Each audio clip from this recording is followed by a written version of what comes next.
Welcome to the Hyper Guy Motivational Podcast. I'm so lucky to be here with Miss Meagan Baker.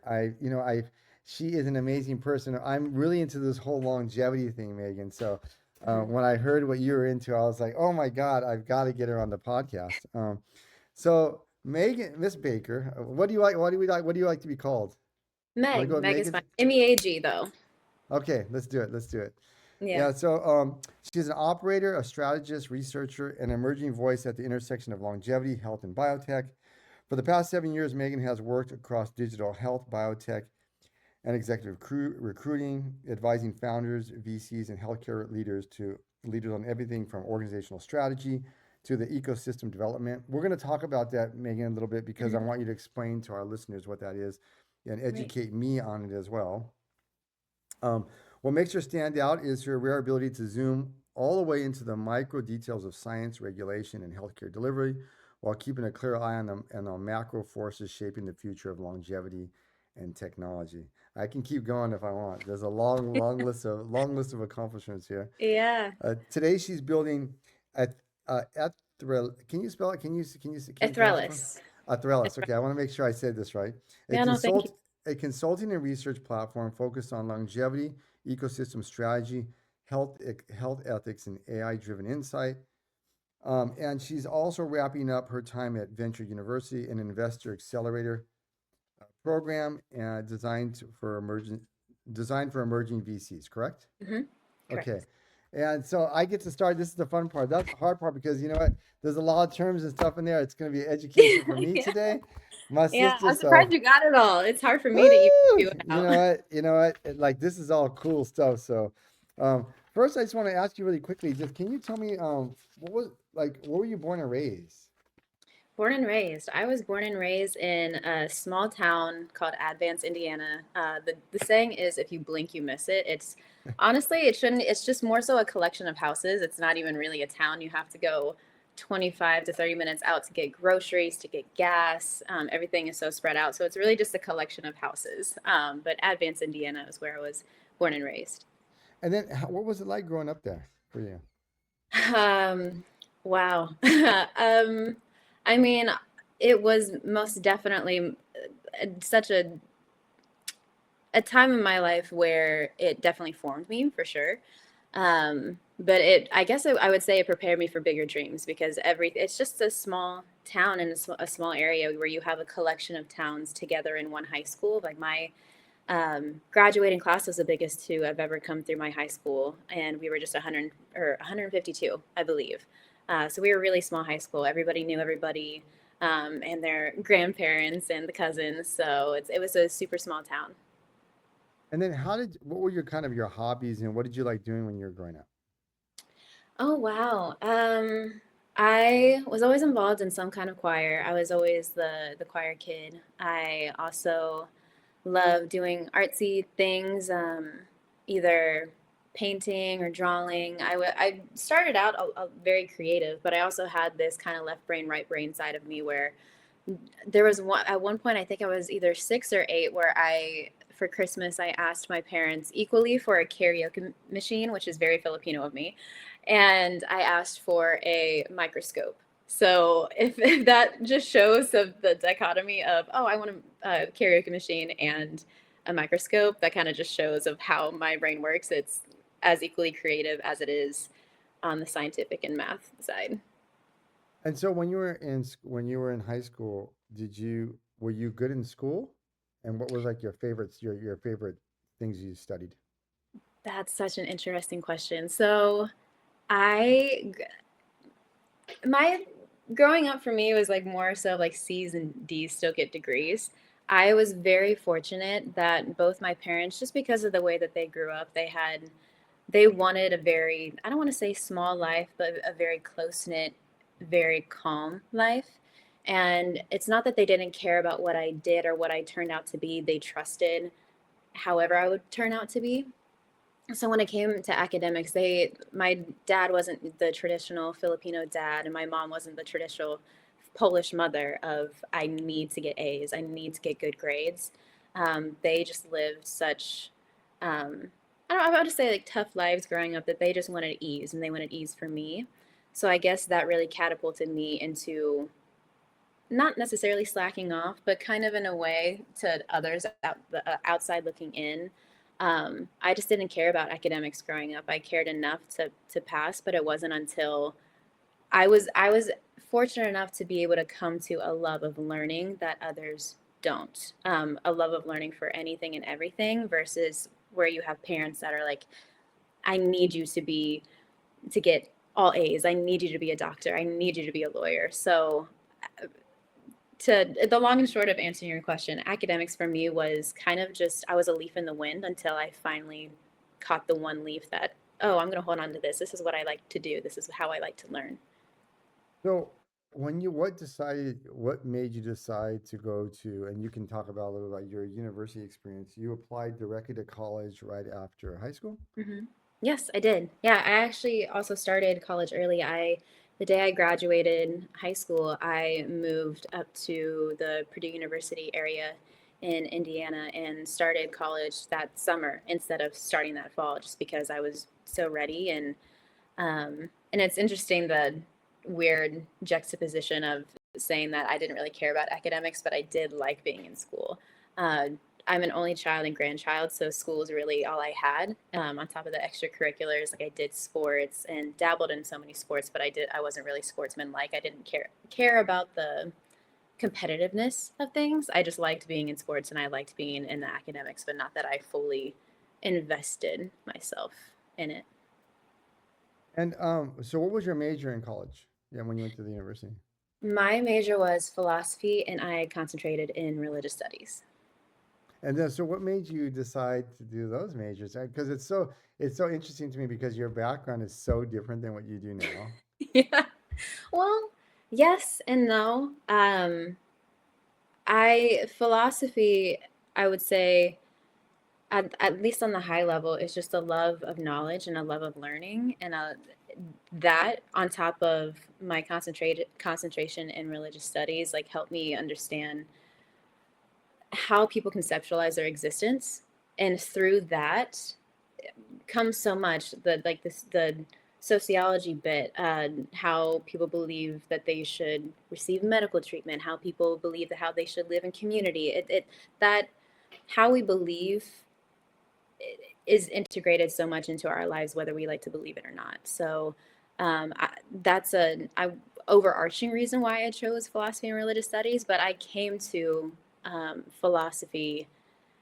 I had started out in business, thinking that I wanted to go in some sort of business, and all of the math classes, all of just the accounting and the finance, that was just not for me at the time. Now that's almost all I'm doing, which is interesting. But at that time in my life, um, anything in business was just not for me. So I stumbled upon philosophy and religious studies, mainly just because of what was going on in my life. I want to say that I had a pretty early like existential crisis in my early 20s versus when everybody has it maybe like a quarter life crisis or a midlife crisis. I had it pretty early on for myself in a good way. So really great lessons for me I had at the beginning of my college career. So that is what in my personal life is kind of what helped me go into philosophy and religious studies.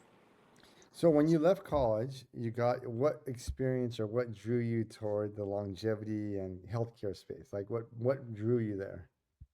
So I started out in insurance, which is kind of a wayward way to get into healthcare for sure. But how a former boss says it, I'll steal his saying, is that you kind of have to go backwards to go forwards in order to answer this question. So when I was talking about getting a karaoke machine and a microscope, growing up, I was obsessed with anything mad scientist. There was this show, I don't know if you remember the show Fringe. It was in the early 2000s. Do you remember that show? So No. what was that? What was that show about? Um, just a mad scientist in doing, I think it was something along the lines of like a sci-fi crime TV show. I think it only lasted 3 seasons. Um, but it was a mad scientist that specialized in fringe science like telekinesis and alternate universes. And his character was Dr. Walter Bishop, and I yearned to be him growing up. And from that show to Jimmy Neutron growing up, I told myself I wanted to marry Jimmy Neutron and adopt SpongeBob as our child. Dexter's Laboratory, I was obsessed with Dexter's Laboratory. So I had that kind of as a foundation of, oh, so I'm obsessed with mad scientists. I want to be one of those growing up. Um, but then getting into biology in high school and in college, I realized that, oh, I'm not the person to be in the lab. I'm not the person I don't like specializing in one thing. So I kind of put that off to the side and just stayed with the arts because it seemed what I was naturally good with, language arts and reading and writing. So I stuck with that for a majority of high school and then went into philosophy and religious studies. Found my way into technical writing because in philosophy you have to write a lot and you have to take huge concepts and kind of condense them and be able to make it digestible. And I then got, because of my experience within technical writing and being the in between person to help understand the concepts of technical writing within AI, machine learning, Internet of Things, cloud, data security, what have you, I was working with the director of enterprise architecture and the CTO. So very early on in my career, I had that ability to speak with executive leadership while also being so technical and working with the technical team of enterprise architecture. So that's then what got me recruited into executive search and startup strategy. So fast forward to executive search and startup strategy, when you start out, you're kind of at the will of who your partner is, of what industry that you fall in and what function that you fall in. I was very grateful that my partner that I was working directly under, he worked at the tip of the spear. He worked with board searches, he worked with CEOs, like he worked at the very top, and not any really like VP searches, but he specialized in AI, healthcare, and finance. So that healthcare bit I really loved because my dad was a surgical technician. So growing up, I would hear anything and everything at the dinner table. So that's where that intrigue happened, and then it just kind of catapulted from there. I worked with him for a good 4 years, building out the digital health and biotech side of the business for the firm that we were at, and that's where I came back full circle to that mad scientist in me of, oh wait, look at all these different segments of digital health and healthcare and biotech and stem cells. What is this? And I just went crazy when I started tumbleweeding more down the rabbit hole of it. Long and Well, short of it to say. yeah, no, I think it's amazing, and you seem like a very academic person and a hard worker, and I know you are. Um, but let me ask you this. I know what it stands for, but can you explain what VC, what it stands for, and tell me what it is? And I know it's a very challenging field to get into for sure. Hmm. So if you can give a kind of an idea, a little bit for our audience, what does it stand for, and what does it mean, the definition of it? In all honesty, with how much it's evolving, I'm still having an issue trying to keep up with all of it. But no, venture capital is just the engine to fund startups. You have partners at the firm that help manage money of funds to then figure out what startups it makes most sense to invest in. Is it hard when you first got into that business? What made these companies they hired you? What made them take that risk to hire you? And I know that um, you got into the venture university. Was that a difficult process to get into? No, actually, I'm very blessed to know somebody that was and still is working at Venture University.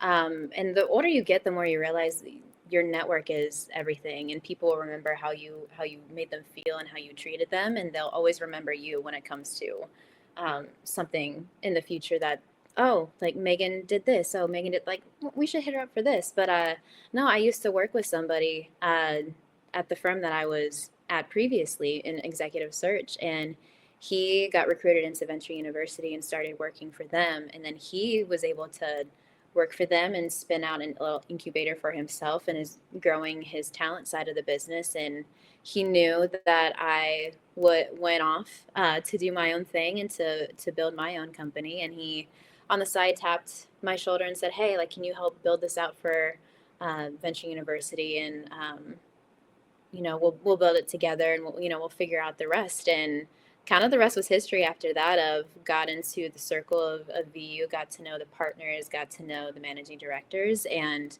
I realized how valuable their program was. And I had no idea that there was an investor accelerator program that was similar to Y Combinator, but for VC and PE for investors. So So what does as that mean, Megan? What does that mean? Because you're in that world, you said. yeah, Yeah, so if you can explain each of those little, those you said, the VC, yeah. So the Y Combinator, like, oh right. Yeah, so Y Combinator, I mean, I'm pretty sure it was Airbnb, Uber all went through Y Combinator. It's a startup accelerator program. I don't know the intricate details, but I do know some friends who have successfully gone through the program, or they've applied and they haven't gotten in, but still, try to and plan to get in on, the next round or the next cohort. But that's a startup accelerator program. so okay, so you spent the last 7 years across digital health, biotech, and executive recruiting. Um, what patterns have you noticed in terms of talents and mindsets Ooh. that you've kind of experienced since you've been working in the industry? Talent and mindsets, patterns that I've Mm-hmm. known, talents and Mm-hmm. mindsets. Hmm. What do you I mean, think? I What do don't you want like? I guess what do you think? Like, what have you noticed? Like that you think will be, oh, this person's really a great fit for this because, to. because their outlook maybe on the business, or you could tell that they have so much energy as opposed to like, I'm sure you're able to like meet somebody and say, yeah, this is probably not the best fit for this person. Like, how do you Yeah. determine that? Because you do the executive recruiting side, so Hmm. like, how do you know it's a good fit? Or I guess a broader question is like, when you're looking for venture capitalists, I'm sure there's people that want to come to like a certain um, there's a certain investment they want to make in something. Right. But you meet the person, you realize because you're in the area of longevity that Hmm. maybe this is not they may have the finance and the capital to do it, but Yeah. maybe they're not the right fit for this. How do you determine that? Well, I have to kind of answer that in a two-way form. In the last couple of years, I've really noticed that there is a direct correlation between relationships and business. How you show up in a relationship is how you show up in business. How you show up in business is how you show up in a relationship. Not to kind of pull from the Hormozis, the Alex and Layla Hormozi, but it's them seeing them has more so validated my thoughts in that. Where when I would do executive search and I would go out and try and find a CEO, or I would try and find a chief HR officer for a Series A company where it's you only have 20 people and they're building this thing out, or pre-seed, what have you, whatever stage, it's it's matchmaking in a way. When so being able to understand personalities of a team and what's already missing within the team and the clients, the startup that comes to me and says, "Hey, like, we need this executive," and going out and knowing what they need to grow the business within the next 3 6 months to a year, to what they see on the horizon for the next three. It's a lot of matchmaking. And then the other bit, when it comes to talent and patterns that I've seen, oh, I just had it in my brain. I would say it's the willingness to change, and it's the willingness to see the opportunity at hand. And it's not that I think every executive should take a pay cut, or they should do such a drastic turn, but I think it's the I I personally believe the people that are willing just to think differently and more openly, instead of doing one thing their entire life. Like, if you want to go so deep into a subject, that is who you're meant to be. But in terms of the talent that I've seen that have been the most successful, it's they're open and willing and ready to see like the outlier um, skills that makes sense, even though it doesn't really make sense on paper. It makes sense for what they could bring to the business and what the business could do for them for their personal goals. It's very surgical in a way, but that's where it gets really fun to like find those outlier um, executives that doesn't necessarily make sense at first, but then when you get to talking with them, that those have been the most exciting searches that I've done. Where, of course, you have a mandate of I need this person from New York that is getting paid around this salary range, that has built out a 0 to 1, but also has scaled a business to this and many dollars. Like, of course, you have that mandate, but then when you go and find somebody who, a majority of that, they fit the bill, but they don't probably come from the same industry, but it's transferable. At least for talent and pattern, that's what I would say is I've noticed most. And how do you deal with this? This is going to be another tricky question for you. How do you deal with failure? Like, because Ooh. you always hear about, I know it's venture capitalists, it's a high risk, right? High risk, high reward, right? Hmm. So what advice or how do you deal with when there's failure? Because like, how do you get through that? Like, what kind of tools and things that you do to get through those things? In the context of VC or just personally? Just yeah, both. I mean, because Okay. it affects you personally and professionally when I mean, one thing kind of interrelates with one another, right? So like, what are some of the kind of tools that you give people when you're coaching and doing other things in this Yeah. business? What do you do to get through that? Like, hey, because I'm sure you have some people that are reticent to invest a lot of money in something when there's, hey, Hmm. well, what guarantees do you give, what guarantees can you give me, or what plan do you have that's going to say this is actually going to work? Because Yeah. people are investing a lot of money, right? And a lot of time. Hmm. Right. At least when it comes to the failure professionally, everything is a lesson. Everything is a lesson, and especially when it comes to at least the VC world. I mean, I was learning this actually earlier today in one of the modules that I was in. That when it comes to at least on the VC side, VC vice versus private equity is less risk averse. VCs, venture capital, is more willing to take risk when it comes to pooling money in for a startup. And if you do it early and you fail early, you don't lose as much. So that's kind of the thesis when it comes to VCs investing in early startups.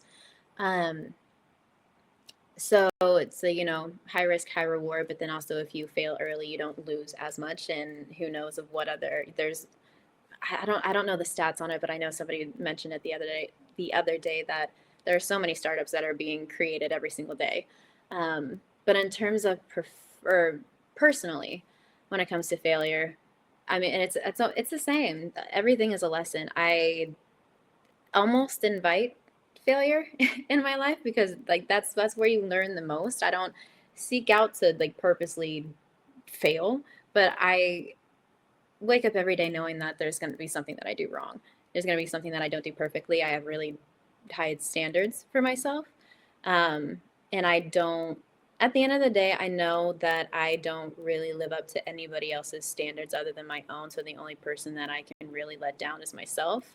And if I already have high standards for myself, then like my failure rate is mine and my own. And when compared to somebody else, like that's them. So I'm in my whole different world over here when it comes to failure, and I beat myself up for it sometimes, a lot of the times. But I think that's why I'm so eager to fail. Is like you learn so much about yourself in that way if you allow yourself and can kind of be humble enough with yourself, but also kind of give yourself a kick in the butt sometimes. Okay, so you're in a like a very your focus is a very amazing and a very emerging field. It's Hmm. longevity. Can you tell me what that means and then why you got into it? Yeah, yeah. Longevity is just all the therapeutics, all the areas in healthcare that is just trying to help us live longer, live more healthful, trying to get to live to 150 to 200, but in a healthful way. And I mean, when it comes to longevity, if you really think about it throughout history, we've been doing this thing called longevity for the longest time. The person, oh, I forget the name, person who first invented antibiotics, huge for longevity of humans. That completely changed the game in medicine for us to be able to live longer and to heal better. Even before that, I mean, ancestral medicine and ancient healings, that's a part of longevity. But now in this time period in life that you and I are living, we're now seeing death as a disease, and that's kind of the I want to say almost the underbelly of longevity right now. If we're trying to shift the narrative of death and not die. I mean, to take from Brian Johnson, but to live longer than what is it, the average of 70 to 80, and live more healthfully to 150 to 200 and potentially beyond. So one of the questions I have for you is, what's the current state of the longevity ecosystem? Yeah, Ooh, yeah, what's the current state of it? Because you're going to be starting a business doing this. So like, yeah.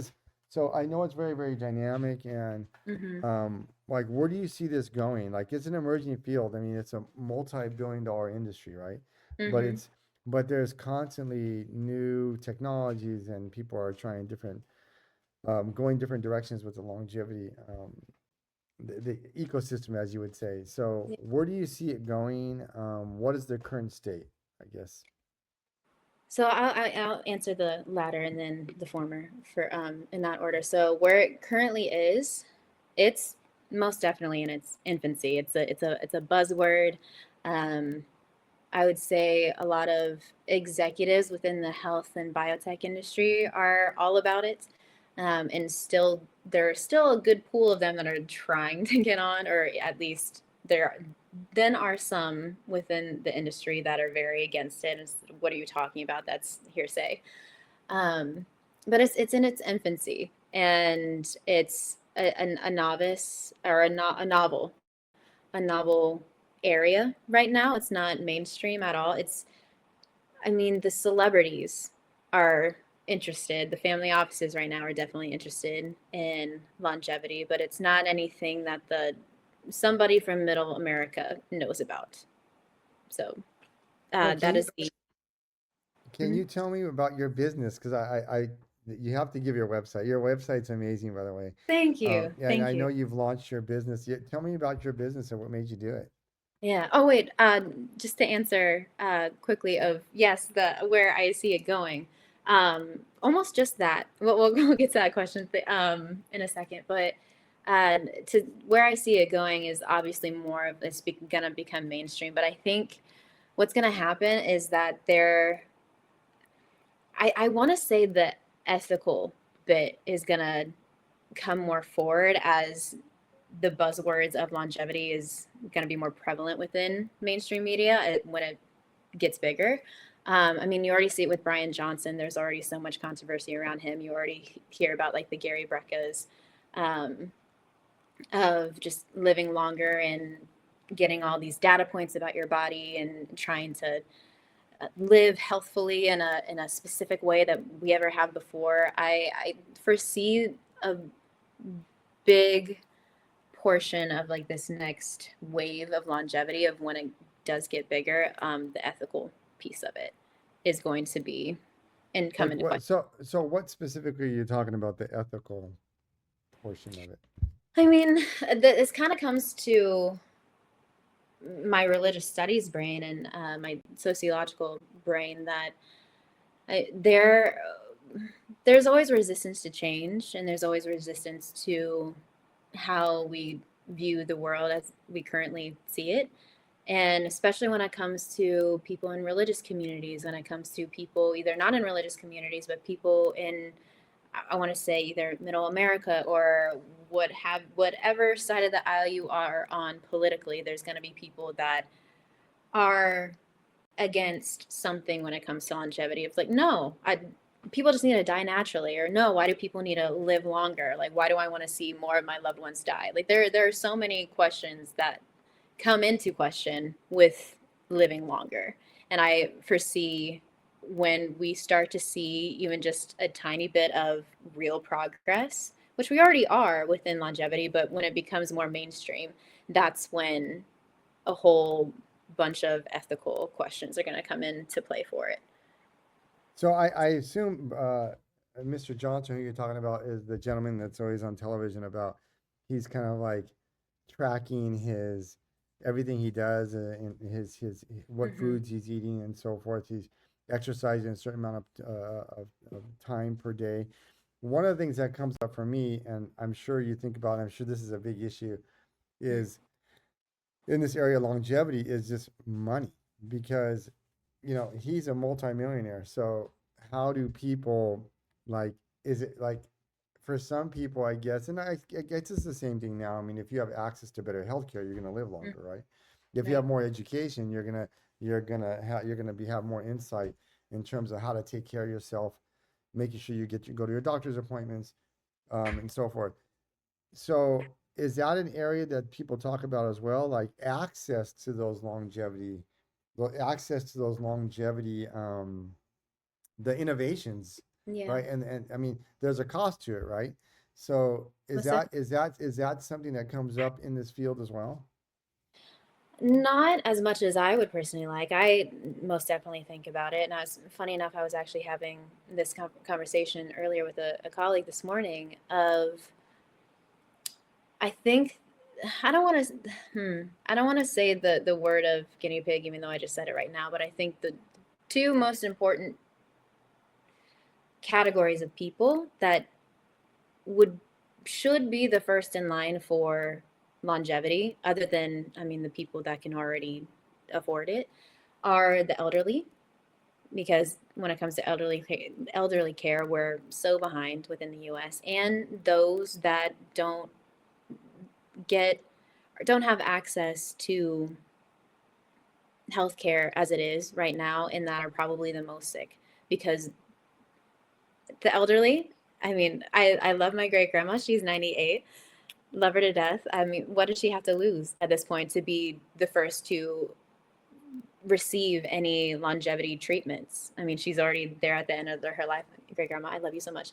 Um, and when it comes to those that are in most need of kind of the most transformational longevity therapies, that's where we get to see in real time if we would have those volunteers or if we had would have people that would be willing within those communities to say to be the first to experience some of these longevity therapies. Of course, there's going to be the rich people that get to experience them, but I think the best case studies are the elderly and people that truly need it most. And I would hope that that's where we're going in terms of kind of the equality of care because and I went to this during Tech Week in LA. I went to this I think it was a longevity investor summit. And there was, I think he's 94. There was this 94-year-old professor that was getting mitochondrial, like full mitochondrial replacement.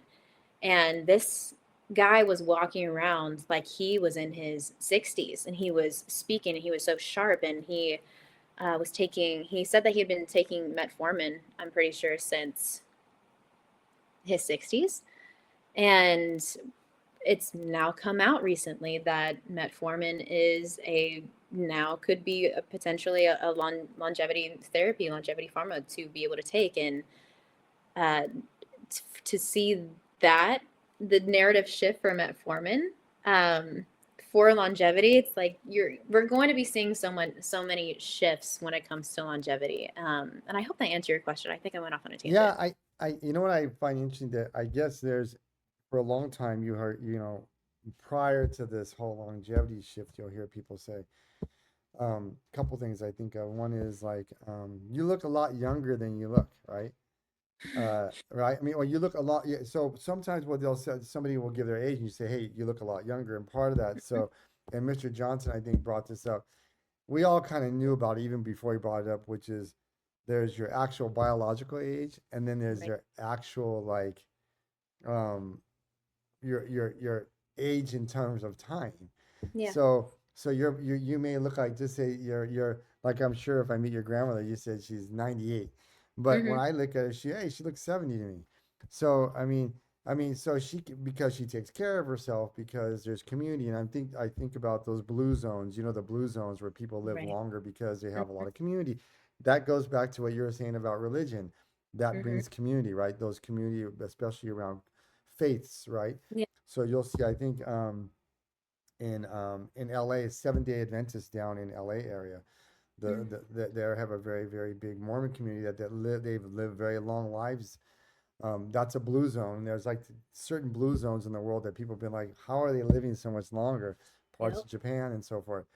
But Yeah. I think, like you said, those are critical parts. I wonder, I haven't done the research on this myself, but I wonder how much Mr. Johnson, at least he's focusing on the medical part. I'm wondering if there's an integration of the medical part with those other spiritual components, or Right. do you know, Megan, if there is is there a merger of it?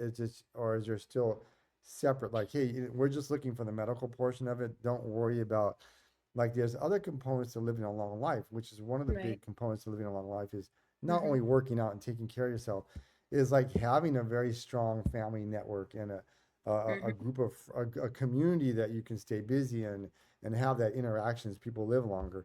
Is there Yeah. an intersection of that? Are you aware of it?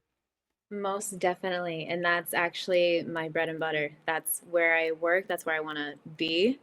um, because I've always seen all of not just longevity, but the world as interconnected. And at least for my consulting firm and what I am doing within longevity, I see how all of it converges and all of it connects. Where how I've described it is, if you go onto my website, you see from the philosophy where I lay out how you have the lymphatic system, you have the nervous system, you have the musculoskeletal system. You have so many systems within your body that influence the other, but is also working together, working simultaneously, but also individually in a way. That is how we need to think of healthcare. That's how we need to think of biotech. But healthcare and biotech right now is so siloed. So, in order for longevity to be as successful personally as it could be, we need to start thinking that way. We need to start using the body as our inspiration. And we can't just be so siloed when it comes to getting to living to 150 to getting to living to 200. The You and I both know of like the mind body connection is the most important. So you and I could go get stem cell therapy, A through Z, what have you. But if our brain doesn't accept what we're doing to our body, who knows how long and how the quality of what we're trying to do to our body is actually going to make sense for us to live longer. Not only that, but then insert nutrition, insert sports science, insert the bit about wellness and community and mental health, insert your cold plunges and your saunas, insert all the therapies. Nobody would think that space tech would be in biotech, but soon enough, we're going to have zero gravity labs in space. So, space tech is going to be a part of this too. So, there's going to be so many ways and so many industries that are going to have to work together in order for longevity to work. And that's where I specialize in, where I see the macro of it all. And I'm personally tired of seeing healthcare and biotech be so siloed. I love that. I think that's an amazing take, because you kind of like, you've integrated, like you said, what you've studied, and Mm-hmm. you're in, and like when we first started this, I'm thinking to myself, how does this integrate? Like, how did you bring it from here to here? But I really love how you do, because the mind and body are so connected. And like you said, do you want to be a 150-year-old person when all your friends are dead? Because Yeah. you know what I mean? Because we're living these long lives, like it has to be connected, right? You're gonna be Mm-hmm. 150 years old all by yourself, or you're gonna like, is that gonna be a full life where you're connected to people and connected to Yeah. family and connected to friends? Mm-hmm. So tell me, what's the name of your business? Mhm. And like, what is the goal of your business, and like, what's the website? Because I Yeah, love the website. Like I went on there, I thank was like, you. oh my God. In fact, when I saw the website, it's funny because when I saw your website, I was so impressed with it. I was funny because I texted you and I said, hey, Megan, how did you like, what professional company did you do this? And you're like, no, I did Yeah, it myself. Like, I did. so what's the name of your business? What's your website? What's it all about? Yes, so my business is called Athrellis. I am a consulting company for the longevity space, and I help engineer and architect longevity ecosystems. So, just as I just explained how I see the entire ecosystem of how many different verticals and industries, they all converge and they all help each other out and should help each other out, how originally healthcare and biotech should have been from the jump. So, I consult VCs on the predictive nature of what longevity is going to need in order to build out this business of all the industries that are going to be and needed to be invested in. And then I also help biotech companies or just really any company that has to deal with longevity and help them with partnerships and help them get connected in order to have that ecosystem ready for them when need be. And then how does AI fit into all this? Ooh, I mean, AI is to be able to have predictive models to it. I mean, it helps so much advance what we're trying to do in longevity when it comes to large language models, LLMs, when it comes to the data, when it comes to being able, it really, a lot of it is in the predictive model area to help build out, whether it be space tech, whether it be biomarkers, whether it be biotech in general or stem cells when it comes to the research, when it comes to legal tech, when it comes to insurance. It's going to, I believe it's going to infiltrate it all, but it's going to be a helping hand to us. I think so many, there's such an uproar right now, I feel, with people in AI thinking that it's taking over the world and it's doing so much. But the way I view AI right now, I still think it too is in its infancy, where if you actually really know how intricate the brain is right now and how many neural pathways there are, how many synapses and all of the roadways that are in your brain for it to even work and then connect to your body, if you really think that AI is currently as smart as us humans are the best AI right now. And you cannot, as of right now, copy it. Are we trying to? We're getting there. We're trying to, but right now we are the best invention. Yeah, So I think that it's always going to be lacking in the creativity part. Like I think most that definitely. because it's drawing upon human models that we have already. So Hmm. there's that. I mean, you still have to have an input for that. So it's amazing. I mean, it's amazing these deep learning machines. It's amazing. I love the models, Hmm. but I catch mistakes in them all the time. And in my Actually, and, yes.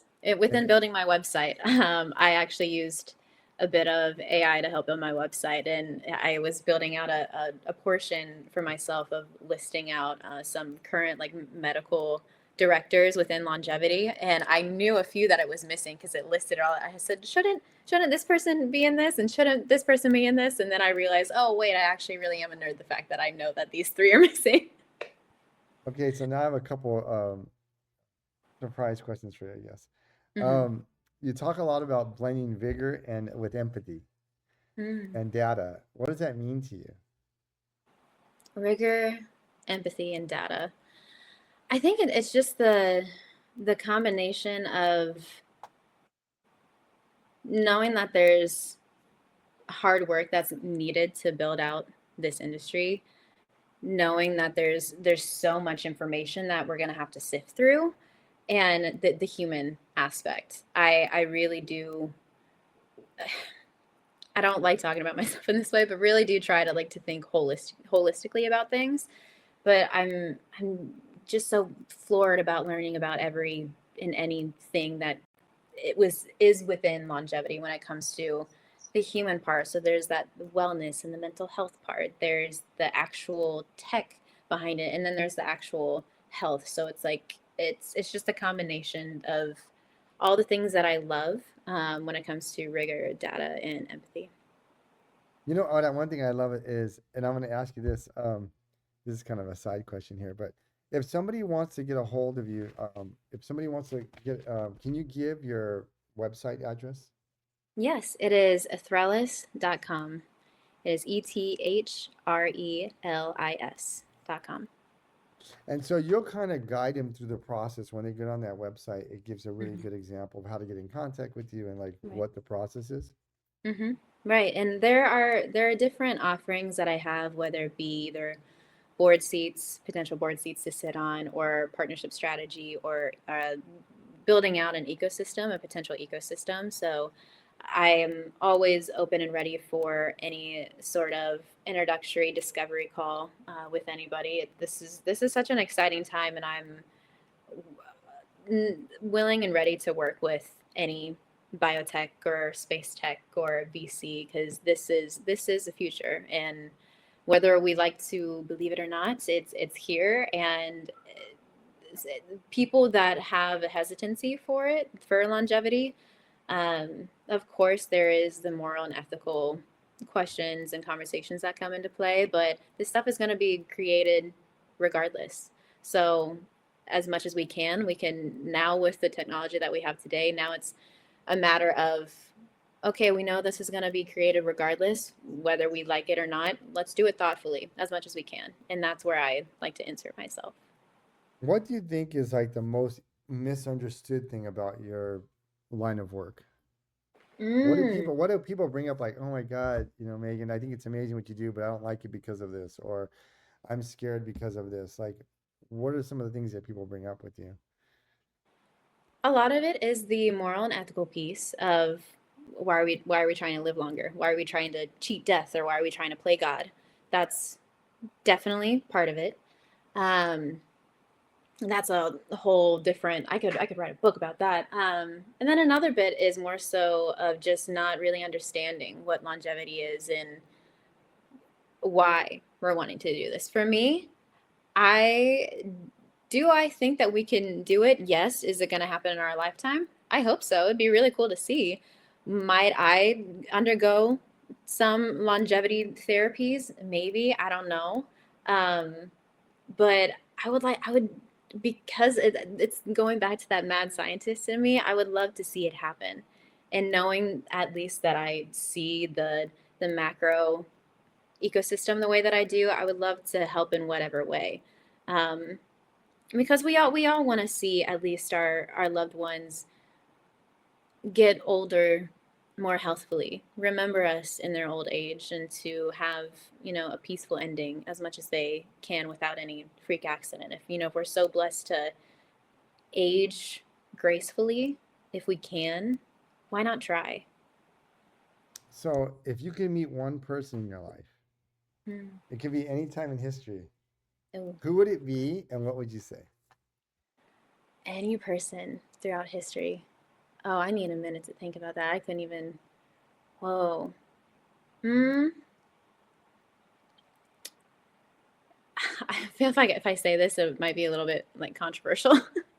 But this is like truly how I think. I think his name is Joseph Mengele. He was a known as the Angel of Death for during World War II and during the Holocaust and he was like Hitler's doctor for Auschwitz. And that's another person growing up that I learned in World War II that I didn't become intrigued because of obviously the most horrible things that he would do in some of his experiments. He's most famous for the twin experiments. But my love for philosophy, for ethics, for logic, for religious studies very much came from studying him and studying how in the world could he medically do those things to people, like what was the psychology. I understand if you isolate everything, and I understand the curiosity of essentially what we're all trying to do now with when it comes to longevity and understanding the novelties of aging in the body. But to just get into the mind of a psychopath, I mean, I think that's a subject, Yeah, like genuinely, like that's a subject within yeah, a true yeah, crime that yeah. Yeah, I think that's a sadly that's a mystery that a lot of us have. I mean, in terms of mystery for a lot of us, like how people can go down such a dark road yeah. And I think as that. why It's I'm such a dark road. so interested is because of like how do we prevent that? Yeah. Like how like what led you to think that way and to do such Hmm. things in the Hmm. name of medicine to then, you know, have that a part Yeah, of that history. yeah, yeah, man. That's heavy. Let me I ask know you that was what. probably a curveball. You weren't Yeah, expecting that that. was that was no, but it's but yeah, that's like you said, you're being honest, and you want to know, you're trying to understand the psychology of somebody and why they would even go down that route, and Yeah. not only to prevent it, but like what was going through his mind, and I think um, there's a lot of areas of study that do that. Hmm. But it's like, man, like you said, it's a tough road, right? Because you're stepping into a psychology of a dark place, right? Yeah. Um, so let me ask you this. What is your favorite guilty pleasure food wise? Guilty pleasure food wise. It changes. It changes, but right now it's Parmesan crisp. What the heck? What are these? Parmesan What are they? crisp. It's just like Parmesan chips, essentially baked. Oh, okay. What do you It get these changes. at, Megan? What do you get these at? Walmart. Oh, okay, so Walmart. Okay. And then what's your favorite music? I know you like to sing, right? You like to I sing do, and yeah. songwrite. Do you do any singing and songwriting now as well? I do on the side. You definitely need somebody or something to help balance out the mad scientist part of you. So yes, So singing and so songwriting, so just writing. do you do like singing, like karaoke singing, or do you like singing in your No, room? no, I'm singing in my room for sure. But I do have a few friends who are producers that we collaborate a few times a year. And anytime that I have an idea for a beat, I send them the idea and they create it for me, and we go back and forth, and we have something in the Rolodex for myself. Do I ever release it? That's a question in and of itself. I like to keep it for myself and don't ever like to share. Maybe one day, but it's more so therapy for me to sing and songwrite while I'm doing what I do when it comes to longevity in business, because it's just it takes so much of your brain to do this And stuff so that you need the musicality part. so what do you do for your own longevity? What do I do for my own longevity? Oh, uh, I do watch what I eat. I'm very mindful of what I eat. Anybody and everybody, anybody that I've come across that either that I, like roommates that I've had in the past, or just friends, they will always say anytime that they've either come to my house or I've cooked for them, that I'm a nourishing person. I always think of, oh, kale is good for this, and spinach is good for this, and oh, you know, you can do a replacement instead. If you want pancakes, we could do carrot pancakes. Let me just start shredding some up now. Um, I really do, and very much believe that longevity starts with your environment and what you put in your body and how you think. Uh, so I would say a lot of nutrition and a lot of mindfulness for myself. Yeah, I had a feeling that a lot of people would be asking you about longevity. Like, Hmm. hey, what can I do to live longer? And Yeah. everybody's probably thinking that you're gonna give them like this magic pill to live like another 10 years, right? Uh, No, no. so Megan, what's the best way to get a hold of you? Like, do you have a what's the best way? Can you do you have social media or LinkedIn, or what do you have that people can get a hold of you, and you can give your Right. Yeah. website again? Yeah. So on social media, it is Meg Meagrbb, my full last name, and just to go on Threllis.com, and if you wanna contact me, my direct email and my assistant's email is right on there. So, in whatever way that we could connect, happy to connect with anybody listening. Megan, thank you for being on here because we're always looking for people that are just, being creative and doing amazing things and having a lot of, passion for what they do. And you have so much passion for what you do. And I really like the fact that you blend the philosophical part and the religious and the spiritual part with Mm, the mhm. with the other parts of health, and how you see that they're so important for one another and how they interconnect. And I appreciate you being on because I know this is like I say, hey, can you be on this podcast? And you're like, oh my God, I haven't done one of these before, but you've been Yeah. amazing today. Thank you for being so honest and being so helpful and teaching us about the VC world and what's coming and the future of longevity. And Yeah. we'll love to have you on again in the future. And yeah, just keep the good work. And I love your website. I love your business. And yeah, so till next time, thank you everybody for listening. For until we get our next amazing guest on, Megan. Do you have any final thoughts? You can give it now. And yeah, if you go for it. Final thoughts. Be excited. Be excited, be ready, like be able to have open and honest conversations with people about longevity because it's coming, and whatever side of the aisle that you stand, just be kind and gracious to people that of their views, because everybody just wants to be healthful and live long enough and healthful enough to just be around and to be in community and be with their families.